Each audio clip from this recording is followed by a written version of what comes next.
for me, in this case, you are stupid in the name of blind loyalty.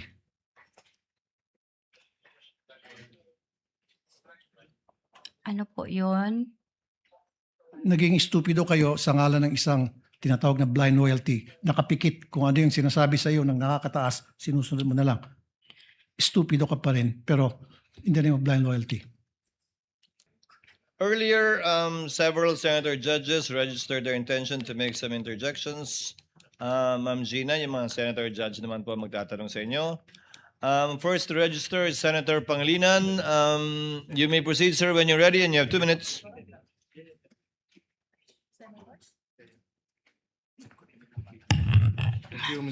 The sequence so far would be in this order.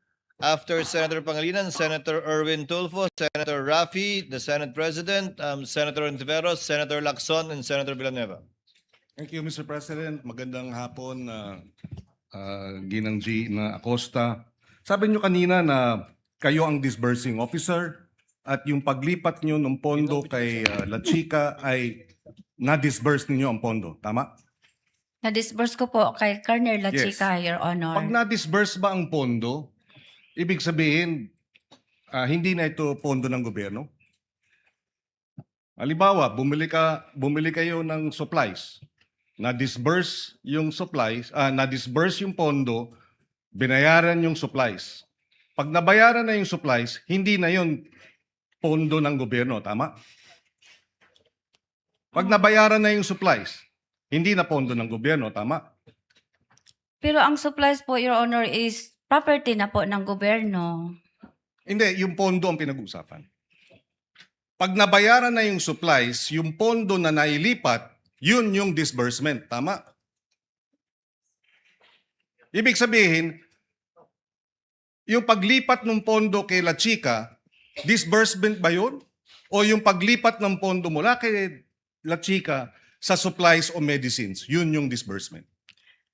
Ang ibig sabihin ko po, yung pag-disburse ko ng pera kay La Chica po, yun po ang disbursement ko, Your Honor. Okay, so pag disburse, ibig sabihin hindi na wala ka nang tungkulin dun sa 125 million na nilipat kasi na-disburse mo na. May tungkulin pa ako, Your Honor, kasi si La Chica po ay, siya lang po ang itinalaga na security officer, Your Honor, So na siya ang mag-implement po, Your Honor, ng mga proyekto o activities po ng confidential, Your Honor, on the ground kasi siya po ang may eksperto, Your Honor. yes, siya ang eksperto pero meron pa rin kayong tungkulin na tiyakin na tama yung disbursement. Tama? Yes. Meron pa rin akong Yes, tungkulin, yes. Your Honor, kasi ako man ang accountable officer, Your Honor. Exactly. So, nung nilipat nyo kay La Chica, sabi nyo wala kayong alam doon sa pag-confidential fund expenses. Hindi ba? Sabi nyo, kasi po, values confidential operations, siya po ang eksperto. Kasi po, may alam, siya po ang may alam, Your Honor. Confidential po yun, Your Honor. Wala akong alam. So, paano nyo babantayan yung disbursement kung wala kayong alam dun sa paggastos ng confidential funds? Pag sinabi nyo wala kayong alam, paano mo matitiyak na yung sinabit sa iyong affidavit dahil wala kayong alam, malalaman nyo na tama ang gastos? Nagsubmit po siya sa akin ng nagsubmit po siya sa akin ng utilization report, Your Honor. At naniwala din ako kay La Chica, Your Honor, kasi siya po ang itinalaga ni Vice President Sara Duterte, Your Honor, as security officer. At siya po ang aming commanding officer ng BPSPG. So, okay, so naniwala kayo. Pero kung nakuha yung pondo at dineposito sa bangko, personal account, hindi nyo alam yon, hindi po ba? Hindi ko nakita, Your Honor. O kaya nga. So hindi nyo alam kung inilipat sa private account. Hindi ko alam, hindi ko nakita, Hindi nyo Your rin Honor. alam kung talagang tinanggap ni Mary Grace Piatos yung pondo personal. Hindi nyo rin alam. Wala ako sa ground, Your Okay, Honor. Hindi nyo rin alam kung nilipat yung pondo at ipinamudmod sa kung sino-sino. Tama? Wala pa ako sa ground, Your Honor. Okay, last wrapping up, Mr. President. Kindly wind up. Yes. Yung nabanggit na 122 million para sa medicines at 112 million para sa supplies. Alam niyo 'yon, di ba? Alam ko may purchases Yes. na ganyan, pero di ko makakabisado, Your Honor, ang amount, Your Honor. Di ko kahinumdum kung pila tanan, Your Honor. So, Kung hindi how much, nyo- Your Honor, lahat. Hindi mo alam kung magkano dun sa 122 million ang binayad sa gamot, pang tree planting. Hindi nyo rin alam kung magkano ang binayad na supplies para sa lakbay-aral dun sa confidential funds. Hindi nyo alam yung specific. Meron pong binigay sa akin si Security Officer, Your Honor, yung fund utilization report, Your Honor, at saka yung So magkano ang acknowledgement receipt, medicines? Your Honor. Magkano ang medicines na napunta sa lakbay-aral? Hindi ko kabisado ang amount, nga. Your Honor. Magkano ang medicines na napunta sa tree planting? Hindi ko na maalala, Your Honor, sa dami-dami po ng acknowledgement receipt, Your Honor, na binigay at saka po yun sa fund utilization of Your Honor na 4 po yun. So, kung hindi nyo alam kung ito'y na-deposito sa bank account, hindi nyo rin alam. Kung dokumento lang, maaring peke, hindi nyo rin alam kung talagang napunta sa tree planting o napunta sa lakbay-aral. Nagtiwala po ako sa Security Officer, Your Honor, kasi siya po ang gi-appoint ni Vice President, Your Honor, na siya po ang mag-implement ng confidential activities, Your Honor, on the ground. Kaya siya po ang eksperto, Your Honor. Thank you. No further questions Thank you, for now. Senator Judge Panglinan. Senator Judge Erwin Tulfo, you may proceed when you're ready, sir. You have 2 minutes.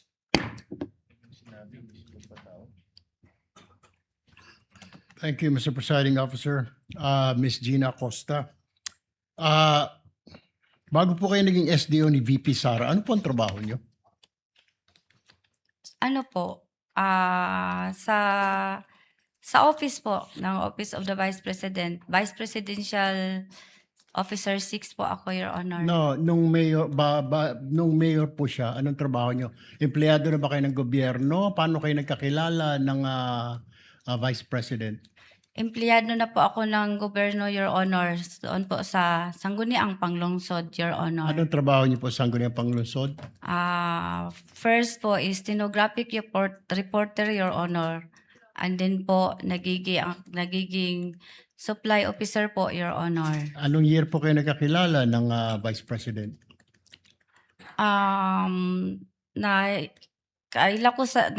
Nakilala ko siya, Your Honor, yung nagiging vice mayor po siya sa Sangguniang Panglungsod, Your Honor. Tapos, kinuha ka na niya sa kanyang opisina? Ganun po ba?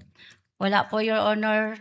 Nakilala ko lang siya bilang siya po ang vice mayor ng Davao City, Your Honor, sa Sangguniang Panglungsod, ang iyang opisina. Tapos ako, doon din nag-opisina sa Sangguniang Panglungsod, Your Honor, Kailan sa po admin kayo- office po. Kailan po kayo kinuhang SDO sa Office of the Mayor? Yung mayor na po siya, siya na po ang mayor ng Davao City, Your Honor. Alright.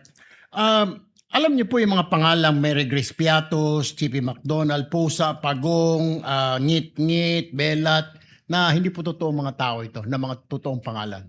Alam niyo po yun. Na-encounter ko po yun. Hindi, tanong ko po, alam niyo na hindi po totoo. Chippy McDonald ninyo, I'm sure. Nag-rely po ako sa... Hindi po. Common sense lang po. Pusa, Pagong. May apelyido bang Pusa, Pagong sa Davao? Wala po akong narinig na Okay. ganyan, Your Honor. Pero alam mo na ito po, hindi totoo mga pangalan. Totoong tao po sila. Totoo pangalan, pero hindi po totoong pangalan. Yes po, Your Honor. Okay.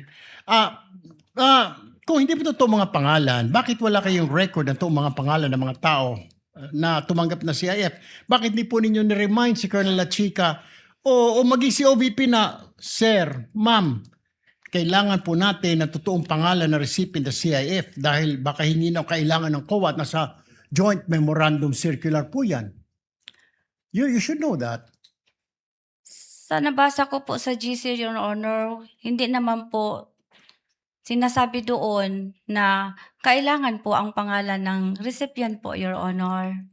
So sa pagkaintindi mo, hindi kailangan. Hindi mo nilalagay. Ano po yung nilalagay sa safes ng mga dokumento? Anong mga nilalagay? Anong nilalaman? Di ba pinapabili po kayo ng safe, di po ba? At bumili kayo ng safe. Tama po? Meron po kaming safe, Your Honor. Okay. Anong nilalagay sa safe? Nakalagay po sa joint memorandum circular po yun. Meron po, ang nilalagay po doon yung mga documents po. Anong documents po yun?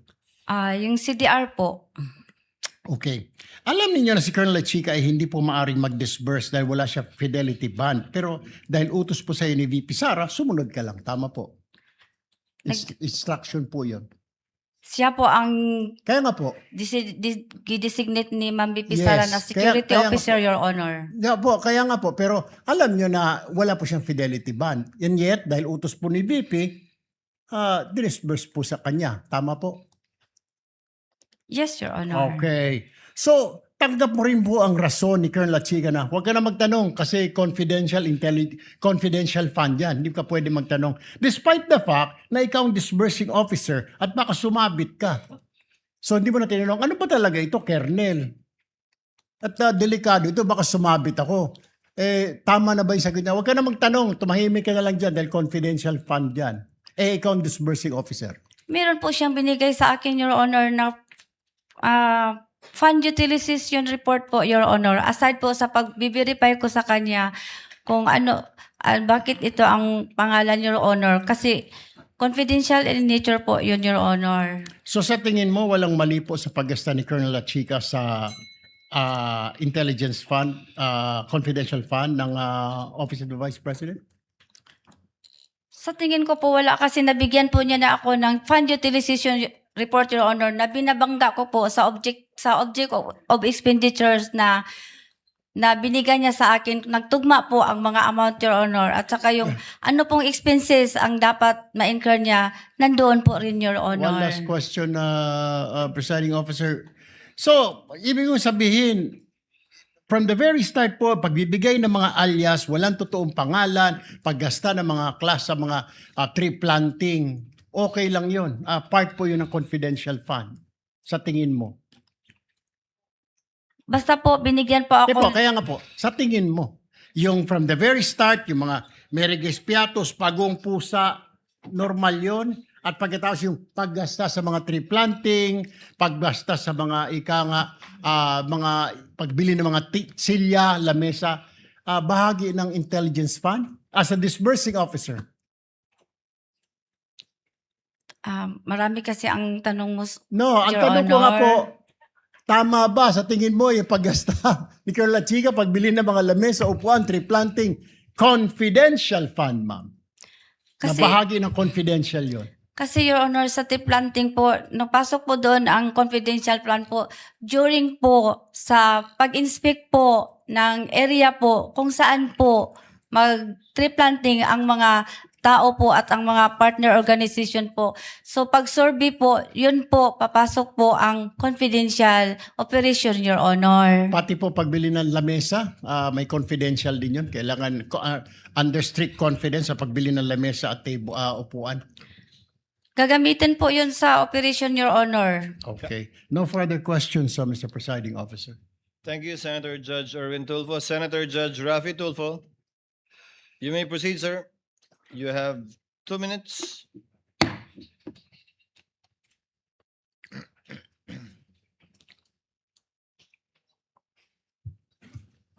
Ma'am, nakapaniudto na ka. Gamay lang, sir. Gamay lang. Unsa man imong sudan? Wala ko'y gana mo kaon. Wala. Okay. Okay. Tanong ko na lang. How would you consider yourself? Smart, average, or stupid? Nasa average lang po ako Average. kapagkatao, Your Honor. Correct. Just like millions and millions and millions of Filipinos. Good. Normal. Kasi sa isang normal na tao, kapag siya'y binigyan bilang isang SDO tulad sa inyo ng listahang pangalan ng mga informants na bilat, pagong at pusa, papalag ka. Ano ba to, Colonel? Mukhang hindi ata tama to, bastusan na to. Di po ba? Para sa normal na tao. Am I right? Nag-rely po ako sa sinabmit po sa akin ng security officer, Your Honor. Kaya nga po, bilang isang normal na tao, ulitin ko, pag nakakita kayo ng ganong pangalan, Bilat, Pagong, Pusa, etc. Belat. Okay, Belat, same. Magugulat ka, di ba? Magugulat Hindi, sa po. Bisaya, yung pronunciation yan eh. Sa Tagalog, Belat, sa Bisaya, Bilat yun eh. Kasi yung I nagiging I eh. Bisaya din kasi ako eh. With the permission of Senator Judge Tulfo, Chair would like to remind the gallery to kindly maintain silence during these proceedings. You may proceed, sir. Kasi isa pa po, Madam Witness, meron akong kopya dito na kung saan maraming pangalan ng mga informant at iisa lang po ipirma. So if you're a normal or average person, papalag ka na naman. Teka muna, Kernel, bakit ganito? Bastusan na to, lokohan to. Eh, yung iba-ibang mga pangalan pero isa lang po ipirma. Hindi ko nagtaka. Piniripay ko po yon si Colonel La Chica, Your Honor. At ang sagot naman niya sa akin, Ma'am Gina, those are sensitive information, Ma'am Gina. At saka, confidential in nature po yon. So naniwala kayo sa sinabi niya na confidential nature kahit na isa lang signature sa napakaraming pangalan. So Kasi you siya took his po, word for it. kasi siya po ang nag-implement sa mga confidential activities, Your Honor, on the grounds. Siya po ang inatasan na mag-implement. Siya ang implementor po, Your Honor. So for me, in this case, you're stupid in the name of blind loyalty.